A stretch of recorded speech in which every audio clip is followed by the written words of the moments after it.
अस्सलाम वालेकुम दोस्तों, कैसे हैं दोस्तों। आज की वीडियो में हम वेरिएबल्स के बारे में बात करेंगे। वेरिएबल्स कैसे होते हैं, वेरिएबल क्या होते हैं या वेरिएबल हमारे किस तरह काम आ सकते हैं। तो दोस्तों इससे पहले मैं आप लोगों को वेरिएबल के बारे में बताऊं, मैं आप लोगों को कंप्यूटर के बुनियादी कंपोनेंट्स यानी बुनियादी बेसिक पार्ट्स के बारे में बता देता हूं। तो फ्रेंड्स, कंप्यूटर के 3 बेसिक पार्ट्स होते हैं: processor, memory and input output devices. तो दोस्तों इस डिस्कशन में हम इनपुट आउटपुट डिवाइसेस का जिक्र नहीं करेंगे, बल्कि हम प्रोसेसर और मेमोरी तक ही लिमिटेड रहेंगे। तो दोस्तों इन दोनों पार्ट्स का या कंपोनेंट्स का फंक्शन क्या होता है। तो प्रोसेसर हमारी प्रोग्राम के इंस्ट्रक्शंस को या कंप्यूटर के इंस्ट्रक्शन को प्रोसेस करता है, और प्रोसेसर एक डंप डिवाइस है जो कि जिसको जो भी इंस्ट्रक्शन प्रोग्राम की मिलती है वो वैसे परफॉर्म करता रहता है।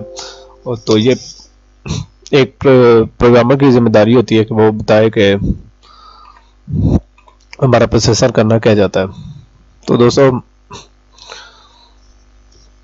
मेमोरी का क्या काम होता है। तो मेमोरी डाटा स्टोर करती है जो कि प्रोग्राम को चाहिए होता है, जो कि प्रोग्रामर की डिमांड्स को पूरा करता है। तो दोस्तों ये आपस में एड्रेस किस तरह करते हैं। तो प्रोग्राम में जब भी कोई इंस्ट्रक्शन, कोई भी डाटा चाहिए होता है, तो प्रोसेसर इलेक्ट्रॉनिकल पार्ट्स जिनको हम बेसिस कहते हैं उसके थ्रू मेमोरी को बताता है कि मुझे डाटा चाहिए, तो या मैंने रीड करना है या राइट करना है। बहरहाल वो किस तरह बताएगा कि डाटा, क्योंकि मेमोरी एक बहुत वास्ट लोकेशन है जहाँ बहुत सारी लोकेशन होती हैं जो डाटा स्टोर करने के लिए होती हैं, जो कि हमारे एक अलमीरा की कैबिनेट्स की तरह या बैंक के लॉकर्स की तरह बहुत सारे लॉकर्स होते हैं जो उनके अंदर डाटा स्टोर करना होता है। तो उनको किस तरह डिफ्रेंशिएट करेंगे कि कहाँ डाटा स्टोर करना है। अगर डाटा स्टोर करें तो वहाँ कहीं पहले का डाटा तो नहीं पड़ा हुआ, वो रिप्लेस हो जाएगा। तो इसके लिए उन तमाम लोकेशंस को यानी मेमोरी लोकेशंस को का एक एड्रेस होता है जो कि कुछ इस किस्म का होता है। मैं आपके सामने स्क्रीन पर टाइप करता हूँ, वो आप देख लें, 0x4C00। तो इस तरह का एक मेमोरी एड्रेस होता है। तो एक प्रोग्रामर जब प्रोग्राम डिस्कस करता है तो वो इस तरह बताता है कि फलां एड्रेस पर मुझे ये डाटा स्टोर करना है या फलां एड्रेस करना है। मतलब कभी कभार प्रोग्राम में हमें बाहर से भी डाटा लेना पड़ सकता है, तो कहाँ से लेकर रखा जाएगा, क्योंकि प्रोसेसर तो एग्जीक्यूशन कर रहा है, प्रोसेसर डाटा को स्टोर नहीं करता। बहरहाल तो ये इस तरह का एड्रेस है जो प्रोसेसर बताता है कि भाई मुझे इस एड्रेस से डाटा चाहिए, तो डाटा बस उसको डाटा को लेकर आती है या जो राइट करना वो करते हैं। अगर उस खुदा न खास्ता वहाँ डाटा पहले का पड़ा हुआ है तो उसका क्या नाम है, डाटा रिप्लेस हो जाएगा। तो इसलिए बहुत सारी मेमोरी लोकेशन होती हैं ताकि कोई डाटा रिप्लेस ना हो, बल्कि आप डाटा को एफिशिएंटली यूज़ कर सकें। तो दोस्तों ये जो एड्रेस है मतलब 4C00 है, इस तरह काफ़ी सारे हमारे पास इस तरह के एड्रेस आ गए। तो हम क्या करेंगे, ठीक है। तो यानी 0x4CFF या इस तरह एड्रेस हो, हम एक दो तो याद रख लेंगे। तो बाकी एड्रेसेस के लिए क्या करेंगे, तो बाकी एड्रेसेस के लिए हम वेरिएबल यूज़ करेंगे। तो वेरिएबल क्या होते हैं, वेरिएबल इंग्लिश के अल्फाबेट्स हैं जो इन मेमोरी की लोकेशन को रिप्रेजेंट करते हैं। उनको हम प्रोग्राम में डिफाइन करते हैं, तो हम उनको बाद में एक्सेस करते रहते हैं। तो फ्रेंड्स किस तरह एक्सेस करते हैं, तो इसके लिए मेरे पास एक पहले का कोई प्रोग्राम पड़ा हुआ है, मैं उसको इधर से उठाकर उसकी जो बेसिक लाइन है हैश इंक्लूड यानी sharp include IO stream using name space standard, और ये सारा कुछ मैंने लिख दिया। तो अगर तो इसके साथ साथ मैंने लिखा है कि इनके क्या फंक्शन है। Hash include IO stream adder file को इंक्लूड करता है, उसके सामने मैंने कमेंट्स लिख दिए। तो फ्रेंड्स कमेंट्स लिखना एक बहुत अच्छी प्रैक्टिस है। अगर आप कोई कोड कर रहे हैं तो आपको कमेंट्स लिखने चाहिए। किसी प्रोग्रामर से पता किया गया तो कोडिंग की या प्रोग्रामिंग की सबसे वर्स्ट प्रैक्टिस क्या है, तो उसने कहा नो कमेंट्स। तो अगले ने समझा कि शायद वो कोई बात करना नहीं चाहता, हालांकि इसका मतलब ये था कि कमेंट्स ना करना प्रोग्राम के। तो मैंने कोशिश किया है साथ साथ कमेंट किया। तो फ्रेंड्स हमारा कर्ली ब्रैकेट्स के अंदर असल प्रोग्राम है। तो अब हम डिफाइन देखेंगे कि वेरिएबल्स को डिक्लेयर कैसे करते हैं, यानी हम अपनी वैल्यू को वेरिएबल में स्टोर कराना चाहते हैं मेमोरी लोकेशन में। तो वेरिएबल को डिक्लेयर कैसे करेंगे, तो सबसे पहले हम एक वेरिएबल डिक्लेयर करने लग गए हैं जो कि इंटीजर टाइप का। इंटीजर भी आपको इंटीजर के बारे में मैं थोड़ी देर तक बताता हूँ। तो सबसे पहले आप उसके वेरिएबल की डाटा टाइप लिखें एंड, तो उसके बाद आप उसका लेबल जिसे कहते हैं इंग्लिश का लफ्ज़ या कुछ भी लिखें। ए भी हो सकता है, कोई अल्फ़ाबेट भी हो सकता है, लेकिन कोशिश करें कि ये जो इंट वगैरह या कुछ प्री डिफाइंड है लैंग्वेज के तो वो आप ना करें। क्योंकि ऐसा करेंगे तो एक एरर आएगा और आपका प्रोग्राम सही तरीके से रन नहीं कर सकेगा। और अब डेटा टाइप लिखने के बाद वेरिएबल लिखें और उसके बाद सेमीकोलन डालकर इंटर कर दें। तो इस तरीके से आपके एक लोकेशन मेमोरी में कोई एलोकेट होगी या एक कोई भी हो सकती है। ये काम दूसरे का प्रोग्राम का है कि वो कौन सी लोकेशन देगा या प्रोसेसर मेमोरी का आपस में। बहरहाल जब हम इस कोर्स में थोड़ा एडवांस होंगे तो हम चेक कर लेंगे कि उसको कौन सा एड्रेस हुआ है। बहरहाल हम इसको हमने ये कर लिया, तो हम चाहते हैं कि इसके अंदर कोई वैल्यू स्टोर की जाए। तो हम उस मेमोरी लोकेशन पर करने के लिए अब हमें वो मेमोरी लोकेशन का एड्रेस नहीं बल्कि उसका जो लेबल मतलब है हमने दे दिया वो सिर्फ लिखेंगे। उसके बाद इक्वल का साइन, उसके बाद अपनी वैल्यू मतलब 3 और सेमीकोलन, तो उस लोकेशन पर 3 स्टोर हो जाएगा। इस तरीके से हम कर सकते हैं। तो दूसरा तरीका वेरिएबल के साथ वैल्यू इनिशियलाइज करने के। जैसे ही हम वेरिएबल इनिशियलाइज कर रहे हैं साथ ही हम वैल्यूज़ को कर लें। तो इसके लिए ये है कि हम पहले डेटा टाइप लिखेंगे, फिर उसके बाद लेबल का नाम पहले मैं डिक्लेयर कर सकूँगा, दोबारा करूँगा तो एक एरर भी आएगा और दूसरा उसको रिप्लेस भी कर सकता है। तो लिहाजा मैंने ये कर लिया b इज इक्वल टू 4 और कॉलन। तो इस एक ही लाइन के अंदर आप लोगों ने देख लिया होगा कि मैंने एक वेरिएबल भी डिक्लेयर कर लिया, साथ वैल्यू भी इनिशियलाइज कर लिया। यानी आप 2 तरीके से वेरिएबल को इनिशियलाइज कर सकते हैं। तो दोस्तों हम बात करते हैं एक से ज़्यादा वेरिएबल को इनिशियलाइज करने की। एट ए टाइम हम एक से ज़्यादा वेरिएबल को किस तरह इनिशियलाइज कर सकते हैं और उनको वैल्यूज़ कैसे असाइन कर सकते हैं। तो दोस्तों उसका सबसे आसान तरीका ये है कि अब सबसे पहले डेटा टाइप लिखें। जैसे इंटीजर मैंने लिख दी, उसके बाद वेरिएबल्स का नाम, पहले वेरिएबल का नाम, उसके बाद इक्वल का साइन, उसके बाद उसकी वैल्यू। तो मैंने 5 लिख दी है, c इज इक्वल टू 5। तो उसके बाद अपने कॉमा डालना है, फिर उसके बाद दूसरे वेरिएबल और इक्वल का साइन और उसकी वैल्यू। फिर अगर आपने तीसरा करना है तो इसके बाद तीसरा वेरिएबल लिखकर उसकी इक्वल का साइन डालकर उसकी वैल्यूज़ और उसके बाद सेमीकोलन। तो ये सारे डिफाइन हो जाएंगे। अगर आपने चेक करना हो कि हमारा प्रोग्राम सही तरीके से काम कर रहा है या नहीं, तो आपने इस तरह करना है कि एग्जीक्यूट कंपाइल एंड रन करके चेक कर लेंगे क्या आया कि हम ये जो सारा कुछ कर रहे हैं, प्रैक्टिस कर रहे हैं कि ये सही मुअस्सर अंदाज में काम कर रही है या नहीं। तो ये फ्रेंड्स चेक कर लिया, तो मैंने एग्जीक्यूट किया, ठीक है। तो जो हमने एंड ऑफ पैरिटी यानी 0 के लगाई हुई थी रिटर्न 0, तो वो 0 रिटर्न हो गया। इसका मतलब है कि हमारे प्रोग्राम में कोई इशू नहीं था। और ये नीचे भी लिखा हुआ आ जाता है एरर 0 वार्निंग 0। तो ठीक है दोस्तों, अब हम इस तरह करते हैं कि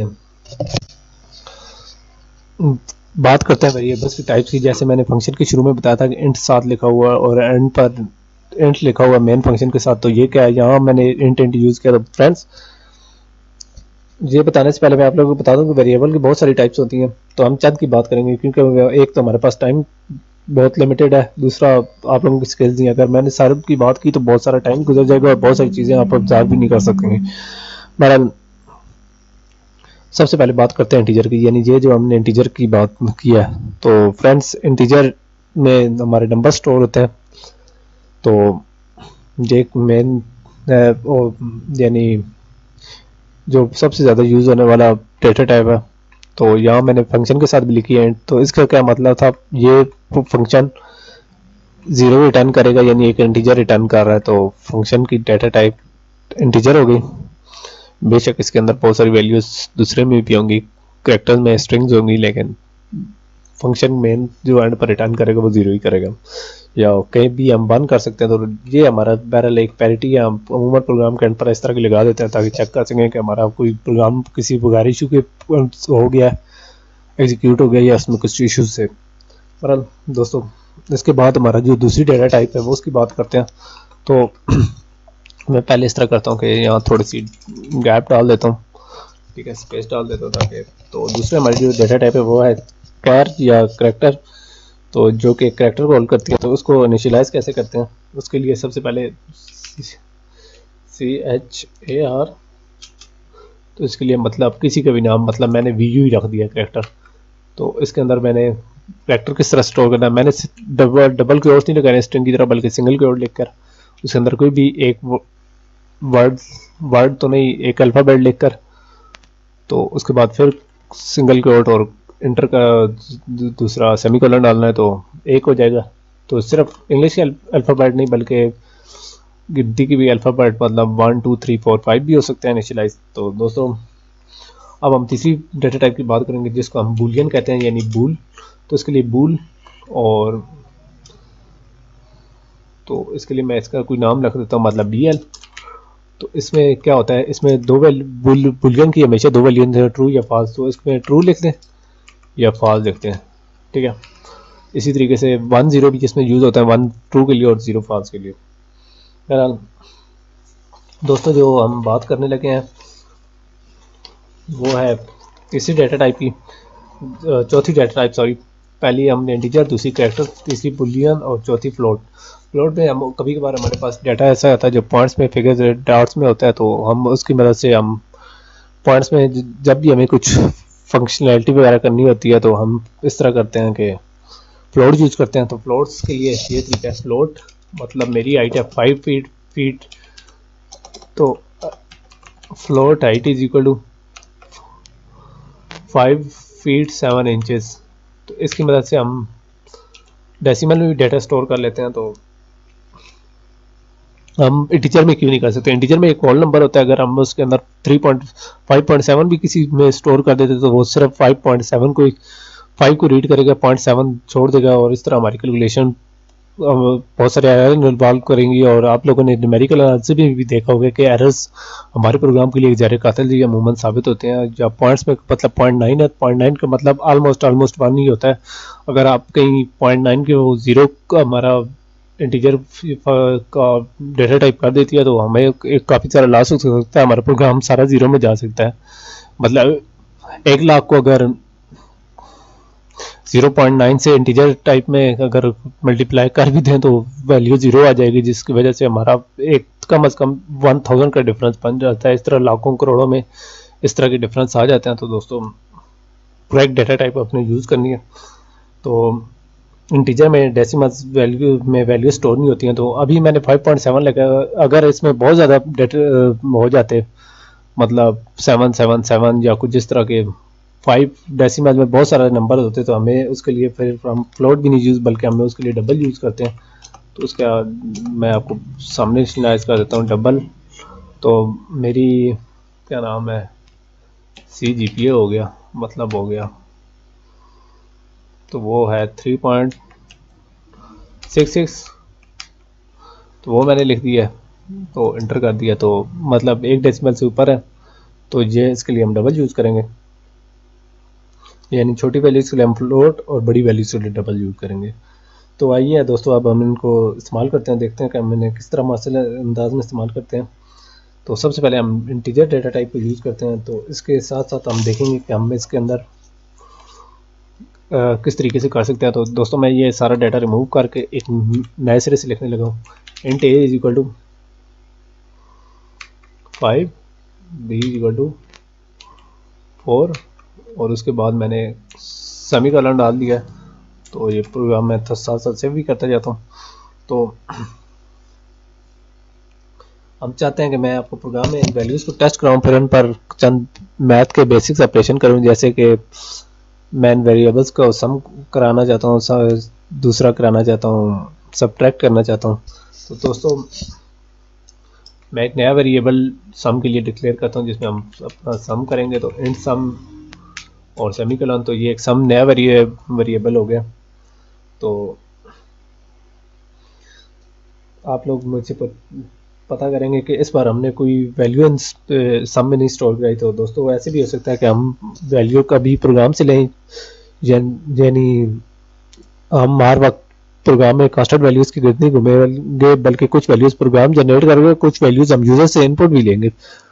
तो इस सूरत हाल में हमें मेमोरी की ज़रूरत पड़ेगी, और मेमोरी के एड्रेस को हम यानी इन्हीं लेबल्स की मदद से इस्तेमाल करेंगे, जो कि मेमोरी के लोकेशन को रिप्रेजेंट करते हैं, और हम बआसानी मेमोरी को लेबल्स की मदद से एड्रेस कर लेते हैं। तो दोस्तों, ये हमने सम चूँकि डिफाइन कर दिया, तो हम थोड़ा प्रोग्राम की तरफ बढ़ते हैं। सम में हम a और b का सम स्टोर कराते हैं। तो मैं सम किस तरह स्टोर कराया जाता है, sum is equal to a plus b semicolon. तो इसमें सम में a और b हो गए हैं। तो प्रोग्राम एग्जीक्यूट करते हैं, देखते हैं कि ये किस तरीके से करता है। तो दोस्तों इसने एग्जीक्यूट किया, लेकिन इसने कोई वैल्यू नहीं दी, क्योंकि हमने यहाँ कोई वैल्यूज आउटपुट तो कराने का यही नहीं था। तो उसके लिए हम यूज़ करेंगे काउट। तो सम, ठीक है। तो इसके बाद हम ये कर लेते हैं। अब कंपाइल एंड रन करते हैं तो देखते हैं कि ये क्या कहता है। तो इसने तो भाई सम का सम ही लिख दिया, तो ये क्या चक्कर है। तो भाई इसका चक्कर ये है कि हमने इसको डबल कोट्स में यानी स्ट्रिंग की शक्ल में लिखा है। तो स्ट्रिंग डबल कोट्स के अंदर जो भी लिखते हैं हम सी आउट के बाद, वो वैसे के वैसे ही डिस्प्ले होता है। तो हम किस तरह से वेरिएबल की वैल्यू किस तरह से कराएंगे, तो वो आपके सामने मैं करके दिखाता हूँ कि किस तरीके से। Sum of A and B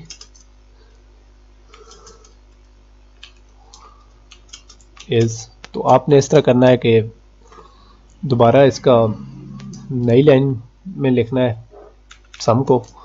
तो इसके लिए आपने ये डबल रिवर्स साइन लिखने हैं, यानी स्मॉलर देन के दो मरतबा साइन लिखने हैं। उसके बाद आपने सम लिखना है। तो ये जब भी किसी चीज़ की वैल्यू स्टोर यानी शो करानी हो, तो आप इसको इस तरह करें कि उसका इस तरीके से बगैर डबल कोट्स के इस तरह करेंगे, तो यानी लिखते जाएंगे, मतलब सम वेरिएबल ए या बी जिस तरह भी लिखते जाएंगे तो ये आ जाएगा। तो अभी मैं इस प्रोग्राम को थोड़ा सा और कॉम्प्लिकेटेड करता हूँ। ये सम डायरेक्ट नहीं लिखता, बल्कि सम मैं पहले डायरेक्ट लिख देता हूँ, फिर मैं आप लोगों को थोड़ा सा प्रोग्राम की थोड़ी सी और बेसिक्स में लेकर जाऊँगा और किस तरह मैथ होती है। बहरहाल मैं चाहता हूँ कि इसके एंड पर एक लाइन भी डाल दूँ, मतलब एंड लाइन कर दूँ, ताकि नेक्स्ट लाइन पर चले जाए, जो कि मैंने आपको लास्ट लेक्चर में आपको बताया था। अगर आप लोगों ने वो लेक्चर नहीं देखा तो मैं आप लोगों को रिकमेंड करूँगा वो आप देख लें। बहरहाल इसको एग्जीक्यूट करते हैं और देखते हैं कि क्या होता है। तो दोस्तों sum of A and B is 9, 5 + 4 = 9, ठीक है। तो ए एंड बी की वैल्यू क्यों नहीं शो हुई, तो उसकी वजह वो डबल कोट्स हैं। अगर डबल कोट्स में ना होता तो शायद हमारा एरर भी आ जाता, मतलब सम ऑफ तो कोई भी वेरिएबल नहीं है। हाँ अलबत्ता ए एंड बी की वैल्यू तो हम अलग अलग कर सकते हैं। तो दोस्तों एक और चीज़ मैं आप लोगों को बताने लगा था। तो हमने सम तो कर लिया, लेकिन मैं अब चाहता हूँ कि आप लोगों को सब्ट्रैक्शन करा दूँ। तो सब्ट्रैक्शन के लिए क्या आया मैं वेरिएबल ही यूज़ कर लूँ। तो चले मैं एक वेरिएबल यूज़ कर लेता हूँ। मल्टीप्लिकेशन के लिए मैं वेरिएबल नहीं यूज़ करूँगा, बल्कि मैं आपको प्रोग्राम के अंदर से ये फंक्शन करा दूँगा, ठीक है। तो पहले सब्ट्रैक्शन की बात करते हैं। तो दोस्तों मैं आपके सामने सब्ट्रैक्शन करता हूँ। तो इसके लिए मैं जो वेरिएबल इनिशियलाइज करूँगा इंट सब्ट्रैक्शन = a - b। तो इस मरतबा मैंने इसी के अंदर यानी डिक्लेरेशन या इनिशियलाइजेशन के अंदर ही मैंने a - b कर दिया। तो मैं आप लोगों को रिकमेंड करूँगा कि आप इसके पैर ये स्मॉल ब्रैकेट्स डाल लिया करें, ताकि इजीली आप कोई लॉजिकल एरर ना कर जाएं। बहरहाल करते हैं। तो ये मैंने स्मॉल ब्रैकेट डाल दिया। तो अब मैं चाहता हूँ कि मैं इसकी वैल्यू शो कराऊँ। तो इसका आसान हल ये है कि मैं ऊपर से ये स्ट्रिंग ले लूँ। तो मैं लिख देता हूँ a - b